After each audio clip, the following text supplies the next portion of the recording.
मोदी सरकार 2.0 के एक साल पूरा होने पर पूरे प्रधानमंत्री मोदी ने नागरिकों को लिखी चिट्ठी 10 करोड़ परिवारों तक पहुंचने का लक्ष्य।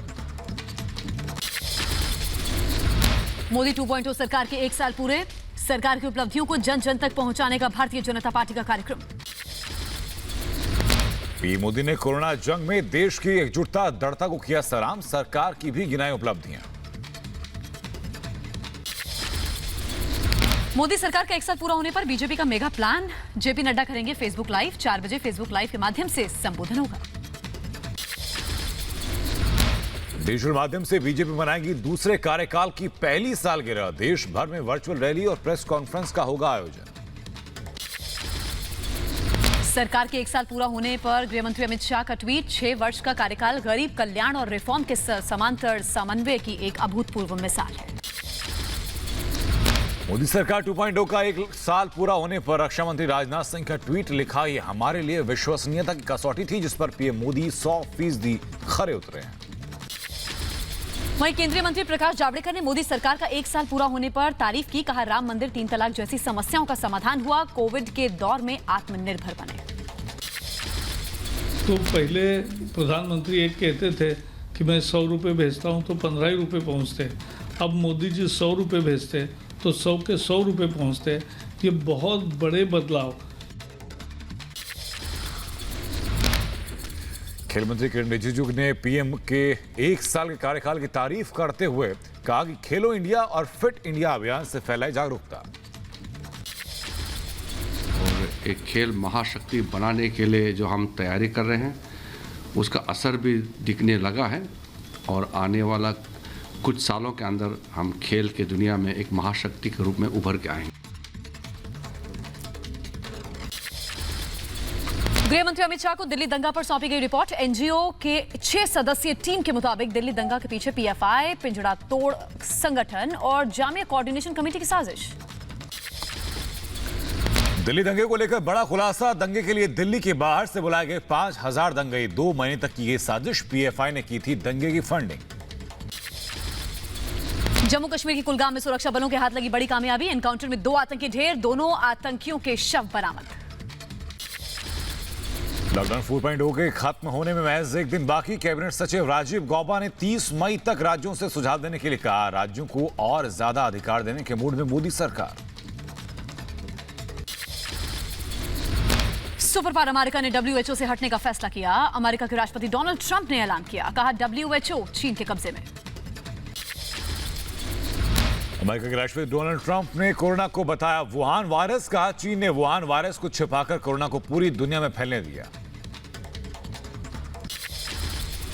वहीं चीन को लद्दाख की ललकार, लद्दाख में अंदर तक घुसने की फिराक में था चीन, भारतीय सेना के हाथ चीन के साथ लड़ने को तैयार लद्दाख निवासी। मलेशिया के पूर्व प्रधानमंत्री ने महातिर मोहम्मद को अपनी पार्टी से किया गया बर्खास्त, जम्मू कश्मीर मुद्दे पर पाकिस्तान के समर्थन करने पर पार्टी ने लिया फैसला। देश में कोरोना ने पकड़ी रफ्तार, आंकड़ा 1,73,000 के पार, अब तक 4,971 लोगों ने दम तोड़ा। देश में इलाज के बाद अब तक 82,000 से ज्यादा मरीज ठीक हुए, पिछले 24 घंटों में 11,000 से ज्यादा लोग अस्पताल से किए गए डिस्चार्ज। देश में पिछले 24 घंटे में 7,964 कोरोना के नए मरीज सामने आए, 24 घंटे में 265 लोगों ने दम तोड़ा। महाराष्ट्र में कोरोना ने और डराया, 24 घंटे में 116 लोगों की मौत हुई, 2,682 नए मरीज मिले, कोरोना के कुल मरीज 62,000 के पार। महाराष्ट्र में लगातार बढ़ रहा है कोरोना मरीजों का आंकड़ा, सोलापुर में कोरोना के 54 और औरंगाबाद में 28 नए मामले सामने आए। मुंबई के धारावी में कोरोना के 41 नए केस आए सामने, धारावी में कोरोना मरीजों का आंकड़ा 1,715 पहुंचा, कई लोगों की जान गई। दिल्ली गेम्स में कर्मचारियों पर कोरोना का अटैक, अब तक 206 स्वास्थ्य कर्मियों में कोरोना की पुष्टि हुई। उत्तर प्रदेश में पिछले 24 घंटे में कोरोना के 31 नए मामले आए सामने। दिल्ली से सटे नोएडा में लगातार बढ़ रहा है कोरोना मरीजों का आंकड़ा, 9 और लोगों में कोरोना की पुष्टि हुई, वहीं गाजियाबाद में 16 कोरोना के मरीज सामने आए। वाराणसी में कोरोना का कहर लगातार जारी, 4 लोगों में कोरोना की पुष्टि हुई, 3 लोग बाहर से आए जबकि एक कोरोना पीड़ित के संपर्क में आने से संक्रमित हुआ।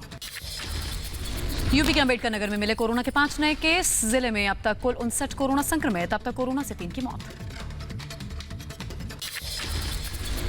उत्तराखंड में कोरोना मरीजों की संख्या लगातार बढ़ती जा रही है। 102 नए मरीज आए सामने। बिहार में पिछले 24 घंटे में 170 नए मामले सामने आए। अब तक 17 लोगों ने दम तोड़ा। संक्रमितों का आंकड़ा 3276 पहुंचा। पश्चिम बंगाल में कोरोना के 277 नए केस आए सामने। 7 लोगों की गई जान। तमिलनाडु में एक दिन में सबसे ज्यादा 874 नए कोरोना मरीज सामने आ चुके हैं। चेन्नई में अकेले 616 केस। राज्य में कोरोना मरीजों का आंकड़ा 20,246 पहुंचा। चेन्नई कॉर्पोरेशन के मुख्यालय में 100 कर्मचारी कोरोना पॉजिटिव। बिल्डिंग को किया गया सील। सैनिटाइजेशन के बाद खोली जाएगी बिल्डिंग। आंध्र प्रदेश में कोरोना मरीजों का आंकड़ा 2874 पहुंचा। 33 नए केस सामने आए। अब तक 60 की मौत हो गई। पश्चिम बंगाल में कोरोना के तेजी से बढ़ते आंकड़ों के बीच राहत भरी खबर। 100 कोरोना मरीजों को इलाज के बाद अस्पताल से डिस्चार्ज किया गया। कर्नाटक के शिमोगा में 3 कोरोना मरीजों का इलाज के बाद डिस्चार्ज किया गया। ये सभी अहमदाबाद से आए थे, जिनके टेस्ट पॉजिटिव आए थे। लॉकडाउन का देश के औद्योगिक उत्पादन पर असर। मार्च में 9% की गिरावट दर्ज की गई थी। अप्रैल में ग्रोथ रेट 38.1% गिरा। कोरोना पर ममता सरकार का बड़ा फैसला। पश्चिम बंगाल में 1 जून से खुलेंगे सभी धार्मिक स्थल। एक बार में सिर्फ 10 लोगों को ही धार्मिक स्थल में जाने की अनुमति होगी। प्रवासी मजदूरों के लिए रेलवे ने 3840 ट्रेन चलाई। 28 मई तक 52 लाख यात्रियों का सफर किया। 80% से ज्यादा लोग यूपी बिहार पहुंचाए गए। दिल्ली हाईकोर्ट ने कोरोना के बढ़ते मामलों को देखते हुए कोर्ट की कार्यवाही 14 जून तक स्थगित रखने का फैसला किया है। इससे पहले 31 मई से शुरू होनी थी कोर्ट की कार्यवाही। जम्मू कश्मीर में 1 जून से पेट्रोल डीजल महंगा होगा। पेट्रोल पर 5 रुपए और डीजल पर 1.5 रुपया सरचार्ज बढ़ेगा। जम्मू कश्मीर के पुंछ में 75 दिनों के बाद खुली शराब की दुकानें। शराब खरीदने के लिए लोगों की लाइन नजर आई। श्रीनगर में धार्मिक स्थानों पर भी हो रहा है सैनिटाइजेशन। पुलिस और श्रीनगर नगर निगम मिलकर के मंदिर, मस्जिद, गुरुद्वारे और चर्च में करवा रहे हैं सैनिटाइजेशन। त्रिपुरा में शुरू की गई विमान सेवा। 2 महीने के लॉकडाउन के बाद अगरतला से शुरू हुई विमान सेवा। ट्रॉली पर सवार होकर बेंगलुरु से पश्चिम बंगाल के मालदा जा रहे प्रवासी मजदूर। 200 से ज्यादा मजदूर जान को जोखिम में डालकर जा रहे हैं। प्रवासी मजदूरों को लाने का सिलसिला जारी। लद्दाख से रांची पहुंचे 60 प्रवासी मजदूर। सभी को विशेष विमान से लाया गया।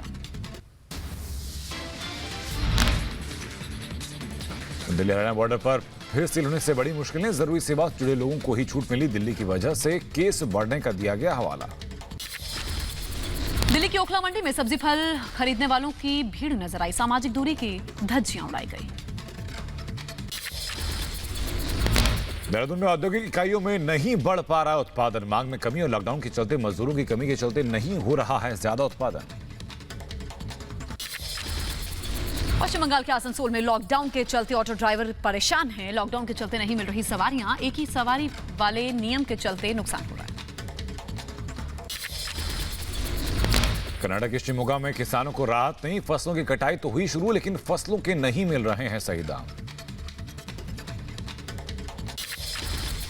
कश्मीरी छात्र ने बनाया कोविड-19 web tracker page. Web page पर घाटी में कोरोना संक्रमितों की संख्या समेत अन्य अहम जानकारी उपलब्ध होगी।